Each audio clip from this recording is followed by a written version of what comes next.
नमस्कार, मैं अमरीश कुमार। जनादेश चर्चा में आप सबका स्वागत है। आज हम बात करने जा रहे हैं प्रधानमंत्री नरेंद्र मोदी के 7 साल पूरे होने पे उनकी लोकप्रियता को लेकर के काफी सवाल उठ रहा है। आज नेहरू की पुण्यतिथि भी है। इस मौके पे हम, वो पहले प्रधानमंत्री थे, मोदी जी आज के प्रधानमंत्री है, तो इस पे हम थोड़ा बातचीत करेंगे। हमारे साथ कुछ खास मेहमान हैं जिनसे हम आपका परिचय कराते हैं। आप मेरे साथ जाने माने पत्रकार श्रवण गर्ग जी हैं, विभूति नारायण राय जी हैं नोएडा से, पूर्व पुलिस अफसर और साहित्यकार विजय त्रिवेदी जी हैं, वरिष्ठ पत्रकार, और हरजिंदर जी। हरजिंदर जी, शुरुआत में आपसे करना चाहूंगा। ये जी। लोकप्रियता को लेकर के मोदी की जो बातें कही जा रही है, इसमें कितना सत्य है जी? देखिए, हमें जो है मोदी जी के पूरे 7 साल के कार्यकाल को शुरू से देखना होगा। उसमें जी। क्या क्या परिवर्तन आए। जैसे 26 मई 2014 को उनकी भारत सरकार में एंट्री प्रधानमंत्री के तौर पर एक सुपरस्टार की तरह से हुई। और वो जो थे जिस समय प्रधानमंत्री बने, तो भारत सरकार का जो एक सिस्टम है, एक व्यवस्था है, एक जो उसका पूरा तामझाम है, उसके एक हिस्सा नहीं बने, बल्कि उसके ऊपर सुपर इम्पोज होते हुए दिखते रहने के लिए बने। उनको ये लगता था कि वो सबसे ऊपर हैं, वो इसका हिस्सा नहीं है। इसकी वजह से, इससे जो है, जब एक आदमी सुपर इम्पोज होता है और नीतियों को अपने हिसाब से डिक्टेट करता है, तो शुरुआत में बहुत अच्छी भावनाएं बनती है, बहुत अच्छी धारणाएं भी बनती हैं। लगता है चीजें बहुत तेजी से बदल रही हैं। कुछ चीजें उस समय जो माहौल था उसमें बदलती हुई लगी भी।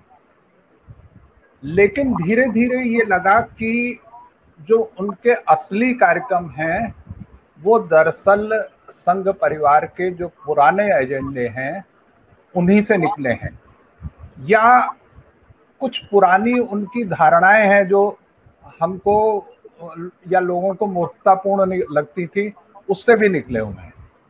जैसे 370 है, जैसे एनआरसी है, जैसे सिटीजन अमेंडमेंट बिल है, कि उनकी बड़ी उपलब्धियां कही भी जा सकती हैं और पार्टी की तरफ से भी गिनाई जाती है। फिर जो भाजपा परिवार है उसकी कुछ धारणाएं बड़ी अजीबोगरीब थी। जैसे एक उसकी धारणा ये है कि जो जटिल समस्याएं हैं उनके समाधान बड़े सरल होते हैं। जैसे कि काले धन की समस्या का बड़ा सरल समाधान उसे लगता था कि डिमोनेटाइजेशन कर दो, तो कर दिया गया। क्या निकला? कुछ नहीं। अब इस एजेंडे के अलावा, जो संघ परिवार का एजेंडा था, इसके अलावा भी उन्होंने बहुत कुछ किया। लेकिन मैं एक उदाहरण देता हूं कि किस तरह से ये काम हुआ। छोटा सा उदाहरण है। जी। 2008 में मनमोहन सिंह प्रधानमंत्री थे। उन्होंने लोगों को सस्ती दवाएं मिले, जेनरिक ड्रग सस्ते दामों पर मिले, इसके लिए एक जन औषधि योजना चलाई और 2014 तक 3,500 स्टोर पूरे देश में खोले गए। अब जब नरेंद्र मोदी प्रधानमंत्री बने तो उन्होंने इसको रिलॉन्च किया, और रिलॉन्च करते समय इसके नाम के आगे एक तो प्रधानमंत्री जोड़ दिया। जी। दूसरा, उन्होंने जो जन औषधि परियोजना थी, इसका नाम कर दिया, जन औषधि योजना थी, इसका नाम कर दिया भारतीय जन औषधि परियोजना, यानी प्रधानमंत्री बीजेपी। इसका पूरा नाम हो गया पीएम बीजेपी। और इस 7 साल के कार्यकाल में कितनी योजनाओं में प्रधानमंत्री जुड़ा है शुरू में, मुझे लगता है कि ऐसा तो शायद इंदिरा गांधी के टाइम में भी नहीं हुआ कि प्रधानमंत्री नाम से योजनाएं चलती हों। पहले प्रधानमंत्री हो, उसके बाद योजना का नाम होता हो।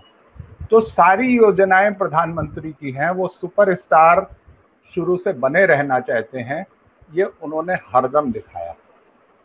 बहुत सारी दूसरी योजनाएं हैं, और इस जो कि सुपर इम्पोज होने की वो थी, इसकी वजह से क्या हुआ कि अगर आप बहुत से मोर्चों पर देखें तो भारत की असफलता बहुत साफ दिखती है। उसको हम लोग गिनते नहीं है। जैसे इकोनॉमिक फ्रंट पर ये सरकार कई तरह से फेल रही है।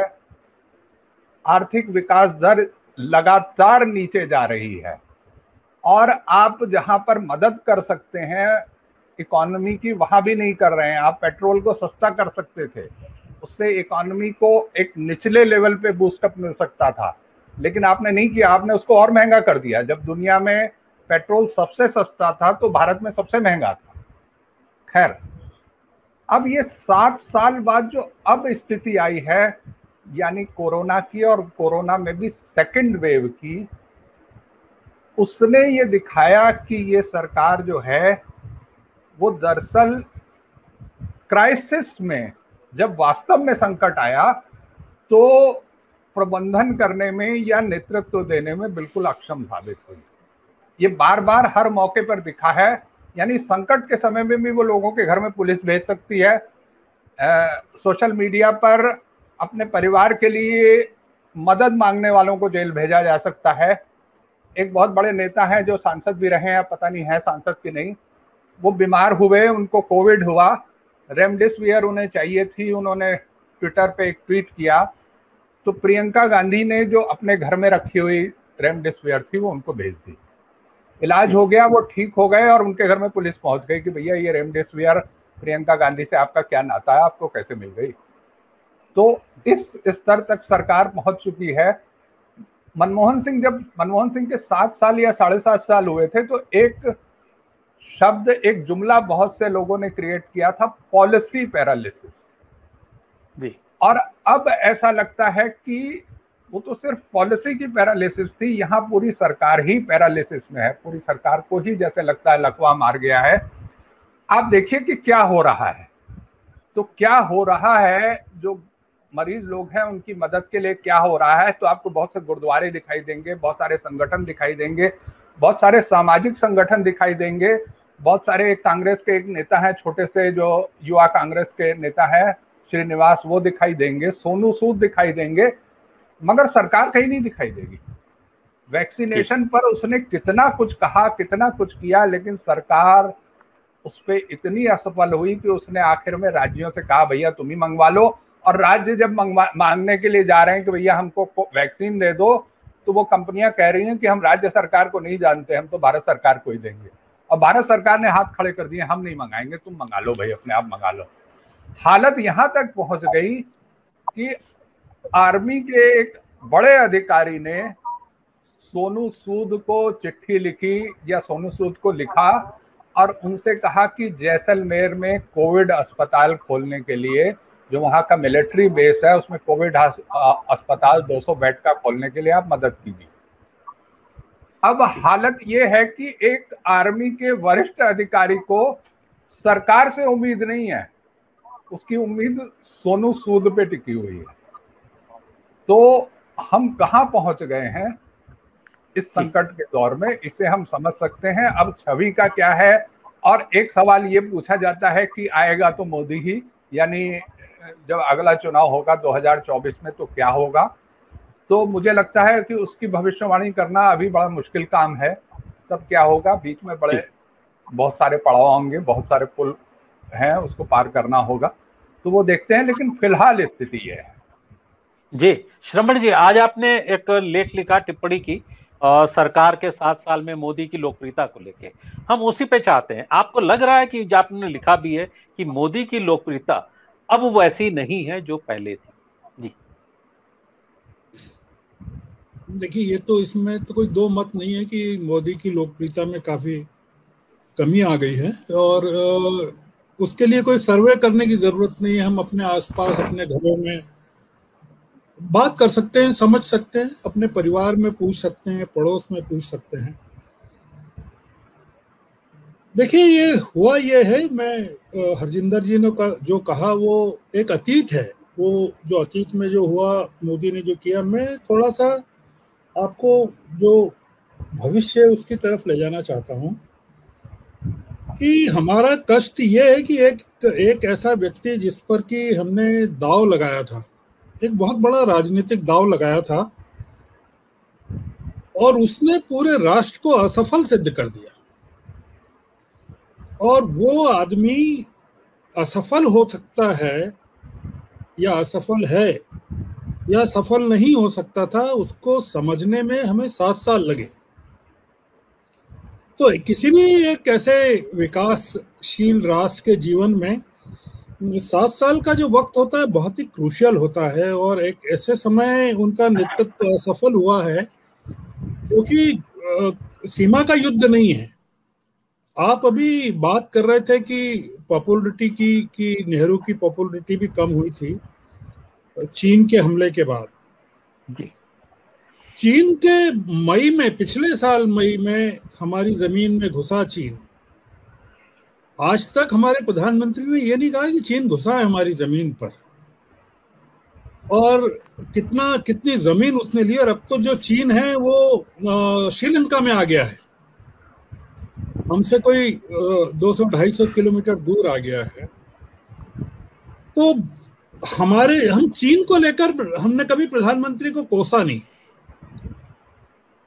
मामला यह है कि ये जैसे एक 1982 का एक स्कैम था, अगर आपको याद ही होगा, अरशद मेहता का। जी जी। वो फाइनेंशियल स्कैम था, और वो फाइनेंशियल स्कैम ये था कि एक बहुत ही क्लेवर सेल्समैन ने बहुत ही टॉल स्टोरीज, बड़ी बड़ी कथाएं, कहानियां, लोगों को सपने बेचे थे, और वो पूरी तरह फ्लॉप हो गया, और उसमें लाखों लोगों का पैसा डूब गया। एक सेकंड में फोन ले लूं, ये केरल के गवर्नर साहब का फोन। जी जी, आप करिए, मैं विजय जी के पास आना चाहता हूँ। विजय जी, मैं आपसे बात करना चाहूंगा। जी। एक मिनट, हेलो, आप अनम्यूट कर। विजय जी, आपको आवाज आ रही है? जी जी जी। आपने ये देखा, दो लोगों की बातचीत आपने सुनी।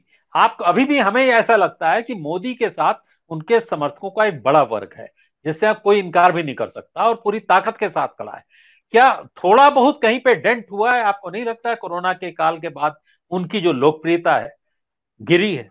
जी देखिए, कोरोना काल की जो बात अभी दोनों लोगों ने जिक्र किया वो बहुत साफ है। इसमें कोई इतना ऐसा मतलब रॉकेट साइंस नहीं है। जिस तरह से जो कोरोना की सेकंड वेव में खासतौर से सरकार का जो मिसमैनेजमेंट रहा, खासतौर से हॉस्पिटल्स को लेकर, बेड्स को लेकर, ऑक्सीजन को लेकर, और उसके बाद वैक्सीन को लेकर, वैक्सीन डिस्ट्रीब्यूशन को लेकर, वैक्सीन के जो हमारे पास स्टोरेज है उसको लेकर, और उसमें भी वैक्सीन को लेकर, पॉलिसी को लेकर बार बार बदलाव करके, जब हमारे पास वैक्सीन नहीं है तब भी हम उसका जो वैक्सीन लेने के जो लाभार्थी लोग हो सकते हैं जिनको फायदा मिलेगा उसके एज को बढ़ाते गए। यदि उसको स्टेप बाय स्टेप भी करते तो शायद वो उतनी मुश्किल नहीं होती। और आज राज्य और केंद्र के बीच में वैक्सीन को लेकर बड़ा संकट हो रहा है। तो खासतौर से सेकंड वेव के बाद जिस तरह की परेशानी आम आदमी को झेलनी पड़ी, और जो पॉजिटिविटी रेट के साथ साथ कैजुअलिटी की जो रेट बढ़ी, 4000 आमतौर पर जो सरकारी आंकड़ा है, मैं सरकारी आंकड़े की बात कर रहा हूँ, वो मौतें हुई हैं हर दिन हमारे यहाँ पर।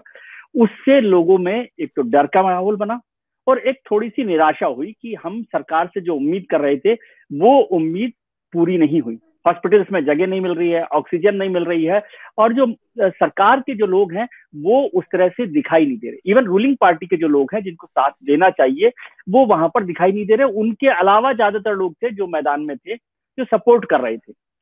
तो जाहिर है कि उस निराशा का असर लोकप्रियता पर पड़ता है। और अभी जो 2-3 सर्वे जो आए हैं, एक विदेश का भी है, एक देश का भी है, उसमें बताया गया है कि प्रधानमंत्री की लोकप्रियता में कमी आई है। लेकिन यदि इसके पॉलिटिकल मायने देखें तो वो दूसरे हैं। जो छवि में, लोकप्रियता में कमी आई है, उसके बाद भी प्रधानमंत्री जो है 38%, ये मैं सर्वे की बात बता रहा हूँ, मैं अपनी बात नहीं बता रहा हूँ, 38% लोग वो सबसे ज्यादा लोकप्रिय हैं, और वो नंबर बहुत आगे है। यदि 2019 के चुनाव भी देखें तो 2019 के चुनाव में कांग्रेस को 20% वोट मिले थे और यूपीए को 26% वोट मिले थे। तो यानी उससे भी आज की तारीख में भी जब हम ये बहस कर रहे हैं कि उनकी लोकप्रियता कम हुई है, तब भी वो लोकप्रियता में बहुत आगे है। पश्चिम बंगाल के चुनाव का जो झटका लगा है उससे भारतीय जनता पार्टी परेशान है, तकलीफ में है, नींद उड़ी है। और अब आने वाले साल में जब फरवरी में उत्तर प्रदेश के चुनाव होंगे, उनको लेकर चिंता बढ़ी है। उत्तर प्रदेश में भी जिस तरह से मैनेजमेंट नहीं हो पाया कोरोना को लेकर, उससे चिंता बढ़ी है। लेकिन क्या ये सब पॉलिटिकल उसमें बदल पाएगा? वोट में कोई नुकसान हो पाएगा? और क्या इसका कोई ऑल्टरनेटिव हमारे को आज दिखाई दे रहा है कि यदि पूरा संयुक्त विपक्ष भी आज हम देख लें, वो भी नरेंद्र मोदी की बीजेपी और नरेंद्र मोदी से बहुत पीछे, और कोई ऐसा लीडर नहीं दिख रहा जो उनको चैलेंज कर सके या कोई एक ऐसा प्रोग्राम दे सके। मतलब जयप्रकाश नारायण को विभूति जी या श्रवण जी याद करेंगे, तो मैं जयप्रकाश नारायण छोड़िए, वीपी सिंह जैसा भी आदमी कोई नहीं है, और हरकिशन सिंह सुरजीत जैसा भी चाणक्य नहीं है जो स्ट्रेटेजी बनाकर किन सब लोगों को एक साथ लाकर तैयार कर दे या कोई प्रोग्राम बना दे। तो ऑल्टरनेट, जैसे अभी कहा गया कि दाव हमने लगाया 2014 में, 2014 में हमने दाव नहीं लगाया। 2014 में हम मनमोहन सिंह सरकार के 2011 से 2014 के बीच में जो भ्रष्टाचार के मामले उजागर हुए, उससे इतने परेशान हो गए थे कि हमने कहा जो भी होगा हम झेल लेंगे, लेकिन हम सरकार ये नहीं आने देंगे। तो क्या वो स्थिति 2024 के लिए बन रही है? फिलहाल वो नहीं लग रही। एक स्लोप थोड़ा सा दिखाई दे रहा है कि वो जो लोकप्रियता का स्केल था या जो पैरामीटर था उससे वो कम है। तो क्या उसका ऑल्टरनेट के तौर पर हमारे पास कोई ऐसी चीज आ पाई है? और एक और बात ध्यान रखने की है कि हम प्रधानमंत्री, विपक्ष की बात मैं खास तौर से कर रहा हूं, कि प्रधानमंत्री की जो सरकार की नीतियां हैं उसकी आलोचना ज्यादातर विपक्षी पार्टियां नहीं कर रही, बल्कि वो उन पर पर्सनल जो अटैक्स हैं, जैसे अभी हुआ उनकी भावनाओं को लेकर, उनके क्राइम को लेकर बड़ी आलोचना हुई। मैं कह रहा हूं कि ये प्रधानमंत्री के लिए फिनिक्स जैसा है, जैसे ही आप उन पर पर्सनल अटैक करते हैं आप उन्हें ताकत देते हैं। जो लोग उनसे निराश भी हैं, जो उनके समर्थक हैं, जो आज सरकार के कामकाज से निराश हैं, वो फिर उनके साथ खड़े हो जाते हैं। वो चाय वाला मामला हो, वो चौकीदार चोर वाला मामला हो, या मगरमच्छ निर्दोष या क्रोकोडाइल इज इनोसेंट ये मामला हो, तो सरकार के खिलाफ यदि हम बनाए कि कोरोना को लेकर ही हम कहें कि भाई फेल्योर हो गया है, किस तरह से सरकार काम कर रही है, महंगाई को लेकर, पेट्रोल को लेकर, उन पॉलिसीज पर यदि काम कर रहे हैं, तो मेरे ख्याल से ज्यादा होगा। जैसे ही हम पर्सनल अटैक करते हैं प्रधानमंत्री पर, वो उन्हें ताकत देता है। ये जब तक हम नहीं समझेंगे और ऑल्टरनेटिव के तौर पर नहीं देखेंगे, तो ये ठीक है चर्चा करने के लिए, ठीक है 7 साल बाद, और ये कहना कि एक 1955 की फिल्म की तरह की 7 इयर्स इच की तरह से कि वहां पर हो रहा है और हनीमून खत्म हो गया है, तो हिंदुस्तान की शादियां तो 40 साल चलती हैं आराम से। 7 साल में हनीमून हिंदुस्तान की शादियों में पूरा नहीं होता। जी विभूति जी, मैं आपके पास आना चाह रहा हूं। ये इन्होंने निजी हमले की बात की, लेकिन मैं देखता हूं प्रधानमंत्री मोदी भी निजी हमले कम नहीं करते हैं। दूसरे उनके जो समर्थक लोग हैं, वो नेहरू की जो बात हो रही थी, अमरीश जी, उसका भी नुकसान हुआ। ममता जी के साथ जो हुआ निजी हमले जो किए गए, उसका नुकसान पश्चिम बंगाल में हुआ बीजेपी को। सिर्फ ममता जी नहीं, देखिए सोनिया गांधी से लेके राहुल गांधी से लेके लालू, नीतीश, एक दौर में उन्होंने सबको, किसी को छोड़ा नहीं है। तो विभूति जी, आपको नहीं लगता है, एक तरफ नेहरू की बात हो रही थी कि नेहरू का चूंकि उनकी पुण्यतिथि भी है, उनके भी लोकप्रियता में गिरावट आएगी, पर कहीं कोई कंपैरिजन है क्या इनके बीच में? जी देखिए, मेरा मानना है कि प्रधानमंत्री नरेंद्र मोदी की जो लोकप्रियता है इस समय अपने सबसे निचले स्तर पर है। जब से ये गुजरात के प्रधानमंत्री से लेकर के आज तक पहली बार ऐसा हो रहा है कि सोशल मीडिया पर लोग इनके ऊपर कविताएं लिख रहे हैं। जिस तरह की भाषा इनका जो करता था सोशल मीडिया का स्क्वाड, अब उसी तरह की भाषा इनके खिलाफ हो रही। तो ये तो अब अगर इसके बाद भी इनकी लोकप्रियता बरकरार है और 38% जैसा कि एक फर्जी सर्वे कर रहा है, 38-39% ये सारे के सारे फर्जी सर्वे कराए जा रहे हैं इनकी इमेज को बूस्ट करने के लिए, इनके मोरल को बचाए रखने के लिए। देखिए, पूरी दुनिया में थू थू हो रही। मैं जहां से हरजिंदर जी बात छोड़ रहे थे मैं वहीं आऊंगा। आप देखिए उस समय अंतरराष्ट्रीय जगत में इनकी क्या हैसियत थी। वो पश्चिम की दुनिया जिसने 6 महीने पहले इनको वीजा देने से इनकार किया था, वो इनको दुनिया के सबसे जो फोर्ब्स की और दूसरे जो लिस्टें आ रही थी, ये टॉप 2-3 में उनको रख रहे थे। और ये भी बड़े चौड़े सीने के साथ, ये कहीं बुश कहीं ट्रंप के साथ हाथ मिलाते हुए हाउडी कर रहे थे, कहीं किसी ब्रिटिश प्राइम मिनिस्टर, किसी फ्रेंच प्रेसिडेंट, हर जगह इनकी एक हैसियत बनी थी। मुस्लिम वर्ल्ड जो अरब दुनिया थी और दूसरी मुस्लिम दुनिया थी, बावजूद इसके कि पाकिस्तान अपनी पूरी ताकत से इस बात पर अफसोस जाहिर कर रहा था और उनको इनसे दूर करने की कोशिश कर रहा था, वो अपने राष्ट्रीय सम्मान इनको दे रहे थे। तो वो तो देखिए उसके बड़ा सीधा उसका कारण था कि उसके पहले जो मनमोहन सिंह की सरकार थी वो इनएफिशिएंसी और करप्शन में ऐसी फंस गई थी। मतलब वो दुर्भाग्य था कि उस प्रधानमंत्री के जारी किए हुए एक ऑर्डिनेंस को राहुल गांधी जाएं और पब्लिकली सबके सामने बाँह चढ़ाते हुए फाड़ दे, मतलब इससे ज्यादा दयनीय और क्या स्थिति हो सकती है। भ्रष्टाचार के आंकड़े 1 लाख कुछ हजार करोड़, 50,000 करोड़, 60,000 करोड़, अब तो ये साबित हो गया ना, जो सीएजी ये सारे आंकड़े दे रहे थे उनका क्या एजेंडा था, कैसे वो रिटायरमेंट के बाद तो उनको नौकरियां मिली हैं और हैसियत मिली है। तो ये सब देखिए बड़े व्यवस्थित ढंग से सारा प्रचार किया गया था, इमेज बिल्डिंग की गई, उस इमेज का फायदा उन्हें मिला।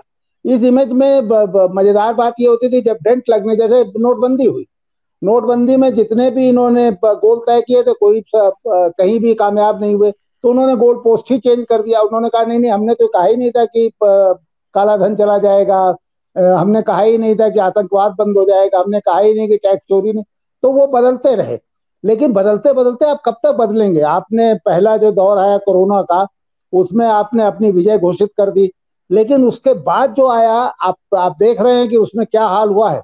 तो ये तो एक गवर्नेंस का सबसे बड़ा संकट भारत के सामने खड़ा हुआ है। मैं तो आप सोचता हूँ कहीं सचमुच चीन से लड़ाई हो गई होती तो हमारी क्या दुर्दशा इस नेतृत्व ने कराई होती, हम केवल इसकी कल्पना कर सकते। जो नेतृत्व अगर इस पे नहीं लड़ पा रहा है, कोरोना से नहीं लड़ पा रहा, वो अगर सचमुच कोई युद्ध होता तो उसमें क्या करता, आप केवल इसकी कल्पना कर सकते हैं। अब आइए उस तर्क पर जो अभी विजय जी इसलिए नहीं कि विजय जी किसी बदनीयती से कर रहे थे, वो एक नॉर्मल वो है कि कोई इनके ये तो इस संघ परिवार और इसकी जो एक सोशल मीडिया वाली फौज थी, उसने लगातार ये प्रचार किया कि अगर मोदी नहीं तो फिर कौन, और बड़े सुनियोजित तरीके से ये राहुल गांधी को पप्पू वाली इमेज इन्होंने दिलाई। इन्होंने ये बताया कि साहब मोदी के बाद तो अब कोई है ही नहीं देश में, आपको अगर आप मोदी को हटा देंगे तो आप और ज्यादा विनाश की तरफ जाएंगे। तो ये अभी भी चल रहा है, अभी आप किसी मोदी समर्थक से, किसी भक्त से बात करिए, तो जब वो सारे तर्कों में हारने लगता है तो कहता है अच्छा बताइए अब इनके बाद कौन आएगा। भाई इमरजेंसी जब खत्म हुई थी तो किसे पता था कि मोरारजी देसाई आएंगे। जनता अपना फैसला खुद करती है। जब ज्योति बसु को सीपीएम की सेंट्रल कमेटी ने मना कर दिया कि नहीं आप प्रधानमंत्री तो नहीं स्वीकार करेंगे, तो यही तर्क दिया गया कि भाई ये आपके लिए कोई इंतजार नहीं करेगा, ये बुर्जुआजी की पार्टियां हैं, अपने लीडरशिप भी तय कर लेंगे, और कर लिया उन्होंने। तो ऐसा नहीं है, ये तर्क बार बार सिर्फ इसलिए दिया जाता है ताकि हमारे समझ में आए कि भाई ये तो देश खतरे में पड़ जाएगा, अगर ये मोदी चले गए तो देश खतरे में पड़ जाएगा। इनके भाग्य से ये है सही, ये कुछ हद तक, इधर तक ये थोड़ा रेलेवेंट भी है कि जो ऑल इंडिया पार्टी थी बड़ी खराब हालत में है, जो कांग्रेस इनके खिलाफ खड़ी हो सकती है, और मुझे लगता है कि शायद लड़ाई उसी के नेतृत्व में लड़ी जाएगी, वो बड़ी खराब हालत में है। जो प्रदेशों में पार्टियां हैं वो जातिवादी हैं, परिवारवादी है, एक एक परिवार की पार्टियां हैं, लुटेरे हैं, उनके खिलाफ तो आप कभी भ्रष्टाचार की बात अगर मोदी सरकार के किसी मंत्री के खिलाफ करेंगे तो आप स्टैंड नहीं कर पाएंगे, क्योंकि उत्तर प्रदेश, बिहार, बंगाल, इन सारी जगहों पर जो पार्टियां हैं वो कैसी हैं हम सब जानते हैं। लेकिन इसके बाद भी मुझे लगता है कि अब जनता के सब्र का ठीक अब वो फूट गया बात। अब ये कोविड के बाद तो अब उत्तर प्रदेश का चुनाव आ रहा, हम लोग इसी में देख लेंगे। उत्तर प्रदेश का चुनाव एक बहुत बड़ा, जिसे आप कह सकते हैं टेस्ट होने जा रहा है, इसी में हम देख लेंगे। और इसमें अगर कोई दूसरा नेतृत्व तो अभी हमें नहीं दिखाई दे रहा है, या 38% इनके और उनके सबके मिला के 20% है, इस तर्क में मेरी कभी आस्था नहीं हो पाती। मैं ये मानता हूं कि जनता नाराज है तो जनता उखाड़ फेंकेगी और फिर नेतृत्व भी आ जाएगा। वो हो सकता है बहुत अच्छा ना हो, कुछ दिनों फिर हम फिर दुखी होंगे, फिर उसे हटाएंगे, दूसरा नेतृत्व आएगा। जी श्रवण जी, मैं आपके पास आ रहा हूँ, आपकी बात अधूरी रह गई थी, जो आप बात कर रहे थे, फोन आ गया था। मैं ये कह रहा हूँ जी, मैं अपनी बात को नए सिरे से शुरू करता हूँ कि ये एक बड़ा षड्यंत्र चल रहा है देश में। विभूति जी ने जो कहा उसी को बढ़ाता हूँ, और ये षड्यंत्र इस समय हमेशा चलता है इस तरह का कि विकल्प क्या है, और ये विकल्प का जो बहाना है ये सबसे बड़ा देश की जनता के साथ और हमारी राजनीतिक क्षमताओं के साथ और प्रजातंत्र के साथ, ये केवल विकल्प की बात तानाशाही में होती है, मतलब प्रजातंत्र में नहीं होती है। मैं तो चूंकि पिछले 50 सालों से सक्रिय हूं, मतलब 75 का हो गया तो 50-55 सालों से सामाजिक क्षेत्र में भी सक्रिय हूं। मैंने जयप्रकाश जी के आंदोलन में जब आंदोलन चल रहा था तब उनके साथ काम करते हुए ये बात उठती थी। 1977 में जब मीटिंग्स होती थी दिल्ली में, तब उसमें ये बात उठती थी कि कौन कौन बनेगा प्रधानमंत्री। अगर उस समय के नतीजे निकाले जाएं 1977 के, तब उस समय एक ये टिप्पणी आती थी कि देखिए ये जेपी की लहर में बिजली के खंभे भी जीत गए। ये मामला उस समय ये हो गया था कि अंग्रेजों को भगाना है, इंदिरा गांधी को हटाना है। उस समय नेतृत्व की बात नहीं थी। ये जो बात की जा रही है ना नेतृत्व की, ये लोगों को डराया जा रहा है। वो डराया ऐसे जा रहा है कि बच्चा जब दूध नहीं पीता है तो माँ कहती है पुलिस वाला आ जाएगा, जबकि पूरे इलाके में कोई पुलिस चौकी भी नहीं होती है। तो हमारी जो मेंटेलिटी को इतना ज्यादा कंडीशनड कर दिया है, मैं इसके बारे में केवल एक ही चीज कह सकता हूं कि जैसे पाकिस्तान में कभी डेमोक्रेसी इसलिए नहीं आ सकती कि वहां की जो आर्मी है, यूनिफॉर्म्ड आर्मी, वो इतनी ताकतवर है कि वो कभी प्रजातंत्र को वहां आने नहीं देगी। हमारे यहाँ भी एक आर्मी हो गई है खड़ी मोदी जी के राज में पिछले 7 सालों में, जो कि यूनिफॉर्म नहीं है। उसका जो यूनिफॉर्म है कभी दिखता है कभी नहीं दिखता है। वो आर्मी जो है वो इस तरह की बात करती है कि इस देश में मोदी का कोई विकल्प नहीं है, और जो जिस दिशा में देश जा रहा है, भ्रष्टाचार की बात कही कि मोदी को ये मनमोहन सिंह को हटाने के लिए। आप मुझे एक ही चीज बताइए कि पीएम केयर्स फंड को खोला क्यों नहीं जा रहा है, उसको पारदर्शी क्यों नहीं बनाया जा रहा है, ये क्यों नहीं बताया जा रहा है कि पैसा कितना आया, कहां से आया, कहां खर्च किया जा रहा है। पीएम केयर्स फंड से जो वेंटिलेटर्स खरीदे गए उसका अकाउंट्स क्यों नहीं दिए जा रहे हैं।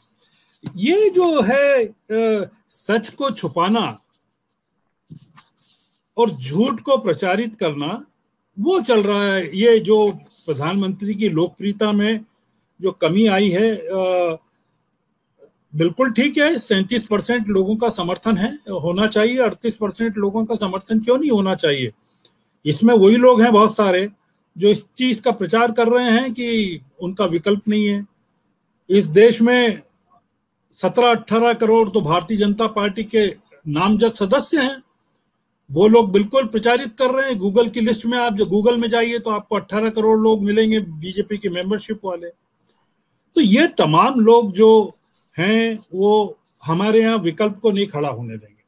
जब तक इस तरह की बातें होंगी लोगों के दिमाग में, आप सोचिए कि देश में ये जो झूठ का पर्दाफाश हुआ है कि कितने लोग मरे हैं। आप देखिए न्यूयॉर्क टाइम्स के जो आंकड़े आज मैं कल रात को पढ़ रहा था कि वर्स्ट केस सिनेरियो जो उसने प्रेजेंट किया, 40 लाख लोगों का प्रेजेंट किया है।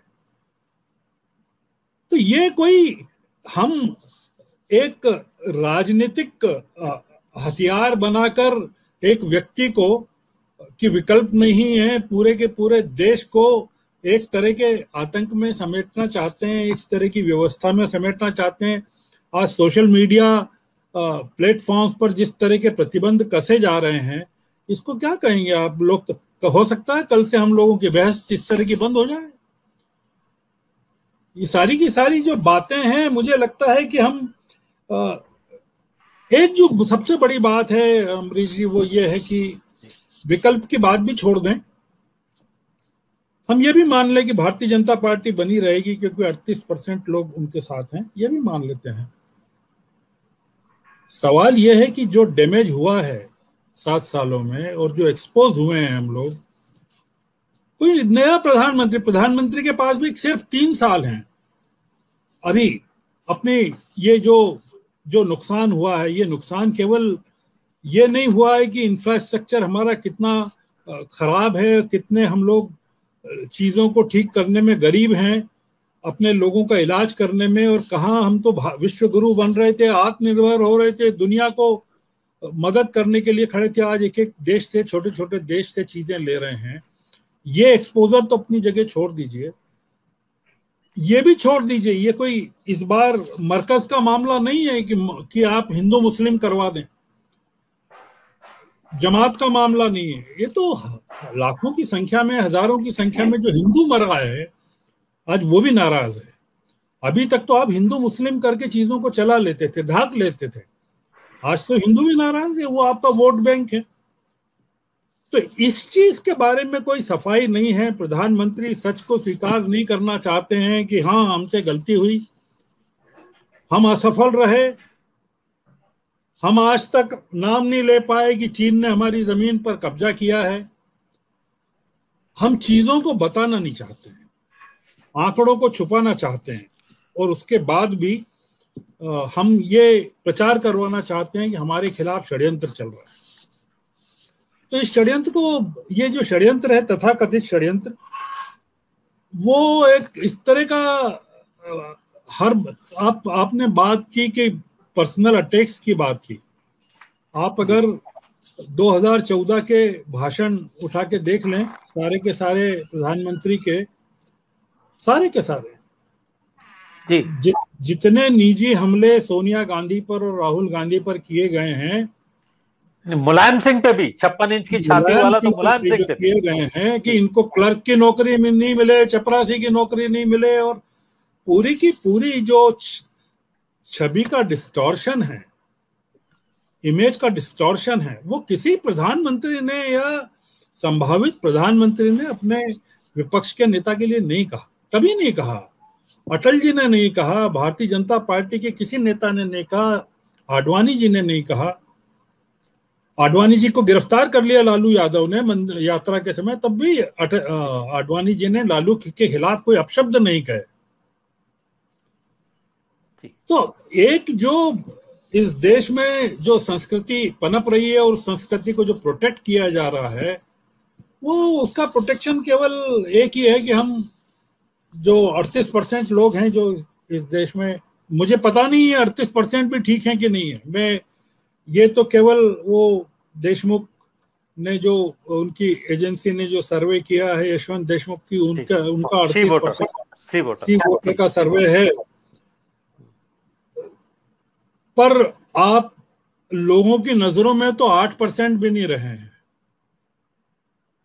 और भारतीय जनता पार्टी के लोग, जब उत्तर प्रदेश के विभूति जी ने बताया उत्तर प्रदेश के चुनाव में जब वोट मांगने जाएंगे तब क्या सफाई देने वाले हैं, क्या क्या कहेंगे, गंगा की लाशों के बारे में क्या कहेंगे, ऑक्सीजन के बारे में क्या कहेंगे, गिरफ्तारियों के बारे में क्या कहेंगे, क्या क्या कहेंगे, क्या वो डिफेंड करेंगे मोदी जी को? वो कहेंगे कि हम बहुत सफल मुख्यमंत्री हैं योगी जी, और बहुत सफल वहाँ के जो भारतीय जनता पार्टी के लोगों ने जो चिट्ठियां लिखी, वहाँ के सांसदों ने जो चिट्ठियां लिखी इलाज को लेकर, विधायकों ने जो चिट्ठियां लिखी, वहाँ के विधायकों की मौत हुई है वहाँ, तो ये तमाम चीजें आप कैसे छुपाएंगे? तो ये एक जो गलतियां हैं, आप उनको छुपाना चाहते हैं, सत्य को बताना नहीं चाहते हैं, और फिर भी आप कहते हैं कि हमारा कोई विकल्प नहीं है। तो अगर विकल्प नहीं है और देश आपको स्वीकार करता है, तो हम एक वर्ग तो ऐसा आपने खड़ा कर दिया ना इस देश में कि जो लड़ाई लड़ता है वो लड़ता रहेगा, वो उसका काम ही है लड़ना। एक तीसरी शक्ति इस देश में खड़ी हुई है जिसका मकसद ये है कि सरकार कोई भी हो उसको लड़ते रहना है। वो न भारतीय जनता पार्टी है शक्ति और न कांग्रेस है, न विपक्ष है। दुर्भाग्यपूर्ण स्थिति यह है कि हमारे मीडिया का एक बड़ा हिस्सा जो है इस समय वो जनता के साथ नहीं है, और भारत की जनता के साथ विदेशी मीडिया है। ये बड़ी दुर्भाग्यपूर्ण स्थिति है कि भारत में जो लाशें बह रही हैं या लाशें हैं उसके जो चित्र हैं या उसकी जो व्यथा है, अगर आप न्यूयॉर्क टाइम्स और वॉशिंगटन पोस्ट और गार्जियन की रिपोर्ट्स पढ़ें, रोज पढ़ें आपको आपकी आंखें खुल जाएगी कि क्या हो रहा है हमारे देश में। यहाँ के बारे में वहाँ जानकारी ज्यादा है जी। तो बहुत खराब स्थिति है। मैं ये 7 साल बहुत ही असफल प्रधानमंत्री की यात्रा है, और आगे 3 साल तो और भी अगर वो संभाल पाए तो ठीक है, नहीं तो जो विजय त्रिवेदी कह रहे हैं कोई विकल्प नहीं है, तो ठीक है, मोदी जी के साथ जिंदा रहना सीख लेंगे, उसमें क्या दिक्कत है। ठीक, विजय जी मैं आप ही के पास आऊंगा। राय साहब की और समर जी की दोनों टिप्पणियां सामने हैं। विदेशी मीडिया वाली बात तो बहुत ही महत्वपूर्ण है। गंगा में जो लाशें बह रही थी या और भी जो खबरें हैं, विदेशी मीडिया में बहुत ज्यादा आती हैं, भारतीय मीडिया में नहीं आती। इस पे आपकी टिप्पणी। जी, एक तो मैं पहले क्लैरिफाई कर दूं कि मैंने ये नहीं कहा कि प्रधानमंत्री का विकल्प नहीं है। मैंने दूसरी बात कही थी, मैंने कहा कि इनसे लड़ने के लिए हमें एकजुट होने की जो व्यवस्था चाहिए वो नहीं है। इसलिए मैंने जेपी का नाम भी लिया था, इसलिए हरकिशन सिंह सुरजीत का भी नाम लिया था कि जो एक पॉलिटिकल स्ट्रेटेजिस्ट होकर सब लोगों को इकट्ठा कर सके। विकल्प का तो ये कॉन्सेप्ट ही मैं कभी स्वीकार नहीं किया, क्योंकि जनता सब अपने आप विकल्प दे देती है, लेकिन विकल्प बनाने के लिए भी व्यवस्था करनी पड़ती है ना। श्रवण जी जिस जनता पार्टी के मूवमेंट की बात कर रहे हैं, जेपी के मूवमेंट में उसमें रहे हैं, तो जेपी ने क्या किया, सारी पार्टीज को जो कांग्रेस के खिलाफ हो सकती थी, इंदिरा गांधी के खिलाफ, उन सबको इकट्ठा किया। और इतना बड़ा काम उन्होंने किया कि नहीं, आप अपनी अपनी जो ब्रांड इमेज है या झंडा है, डंडा है, उसको छोड़कर एक छाते के नीचे आ जाए, क्योंकि उन्हें पता था कि वो लड़ाई लड़ने के लिए ज्यादा ताकत चाहिए। वीपी सिंह के वक्त भी राजीव गांधी 414 सीट के बाद भी उसके खिलाफ हम लोग खड़े हो गए ना, लेकिन उस समय भी जब एक नहीं हुए तो फिर चुनाव के बाद आपको लेफ्ट और बीजेपी को एक साथ होना पड़ा। तो वो बात मैं कह रहा हूं कि सारी पॉलिटिकल पार्टीज को एक होने की जरूरत है, क्या वो उसकी तैयारी कर रही है, पहली बात। दूसरी बात, मैंने ये कहा था कि प्रधानमंत्री पर अटैक करने को मैं सेव नहीं कर रहा, मैं कह रहा हूं प्रधानमंत्री पर अटैक करके आप उनको ताकत दे रहे हैं, आप उन्हें कमजोर नहीं कर रहे। इस स्ट्रेटेजी को भी हमें समझने की जरूरत है। और विदेशी मीडिया और देशी मीडिया को तो हम सब लोग जानते हैं कि देशी मीडिया में तो अब इस पर चर्चा करना भी उचित नहीं, क्योंकि हम सब देशी मीडिया के पार्ट एंड पार्सल है। तो मैं अपने को गाली दूं या अपने साथियों को गाली दूं, उसका कोई मतलब नहीं है। वो सब लोग देख रहे हैं कि मीडिया किस तरह से रोल प्ले कर रहा है।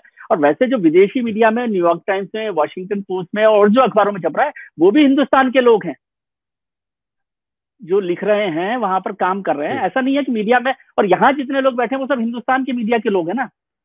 श्रवण जी ने तो इतना लंबा समय नेतृत्व किया है हिंदुस्तान के मीडिया का, हम सब लोगों ने उनसे सीखा है।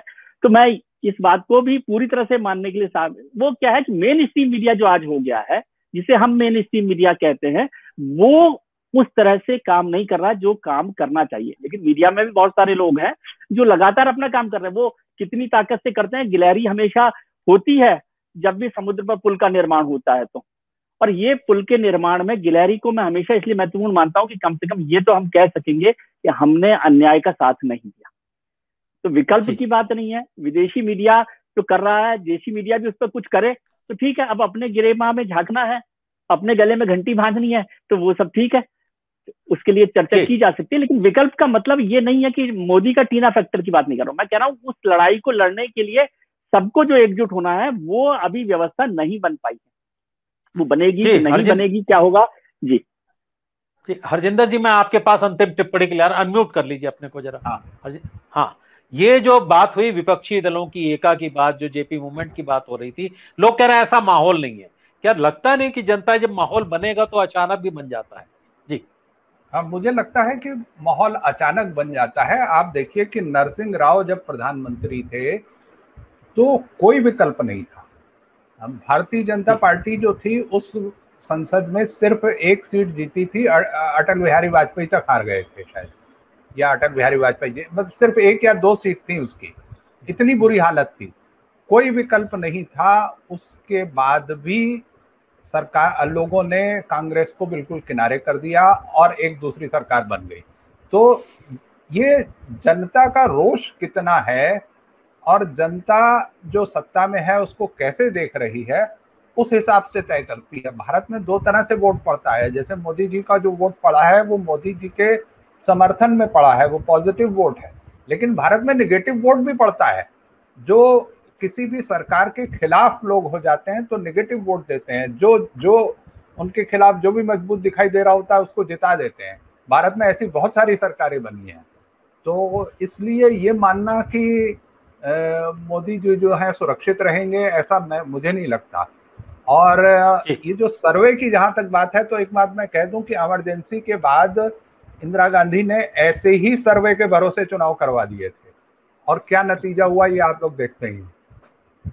जी हमें लगता है कि हमारा समय हो चुका है। बहरहाल आज की चर्चा बहुत ही अच्छी रही। आप सब लोगों का धन्यवाद, आभार। और इस चर्चा को आज हम यही विराम देते हैं। कल फिर मुलाकात होगी। नमस्कार, शुभ रात्रि।